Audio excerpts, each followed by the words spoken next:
जय श्री हरि। कार्तिक माह के शुक्ल पक्ष की एकादशी को देवउठनी एकादशी, देवोत्थान एकादशी, देव उठनी ग्यारस, प्रबोधनी एकादशी आदि नामों से भी जाना जाता है। इस दिन श्री हरि विष्णु निद्रा से जागते हैं। देवउठनी एकादशी की 3 कथाएं हैं। आइए तो जानते हैं हम इन तीनों पौराणिक कथाओं को। एक राजा के राज्य में सभी लोग एकादशी का व्रत रखते थे। प्रजा तथा नौकर चाकरों से लेकर पशुओं तक को एकादशी के दिन अन्न नहीं दिया जाता था। एक दिन किसी दूसरे राज्य का एक व्यक्ति राजा के पास आकर बोला, महाराज कृपा करके मुझे नौकरी पर रख लें।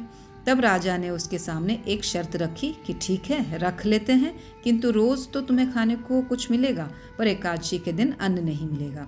उस व्यक्ति ने उस समय हाँ कर ली, पर एकादशी के दिन जब उसे फलाहार का सामान दिया गया तो वह राजा के सामने जाकर गिड़गिड़ाने लगा, महाराज इससे मेरा पेट नहीं भरेगा, मैं भूखा ही मर जाऊंगा, मुझे अन्न दे दो। राजा ने उसे शर्त की बात याद दिलाई, पर वह अन्न छोड़ने को राजी नहीं हुआ। तब राजा ने उसे आटा, दाल, चावल आदि दिए। वह नित्य की तरह नदी पर पहुंचा और स्नान कर भोजन पकाने लगा। जब भोजन बन गया तो वह भगवान को बुलाने लगा, आओ भगवान, भोजन तैयार है। उसके बुलाने पर पीतांबर धारण किए भगवान चतुर्भुज रूप में आ पहुँचे तथा प्रेम से उसके साथ भोजन करने लगे। भोजन आदि करके भगवान अंतर्ध्यान हो गए तथा वह अपने काम पर चला गया।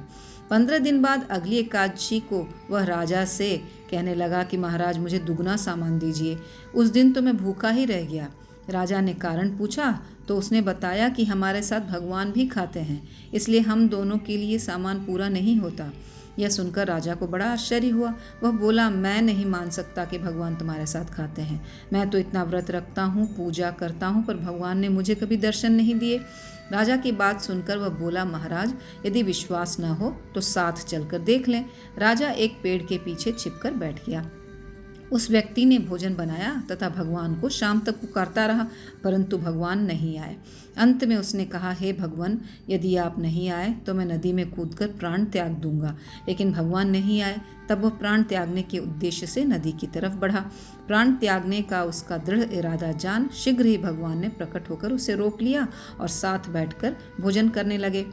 खा पीकर वे उसे अपने विमान में बिठाकर अपने धाम ले गए। यह देख राजा ने सोचा कि व्रत उपवास से तब तक कोई फायदा नहीं होता जब तक मन शुद्ध ना हो।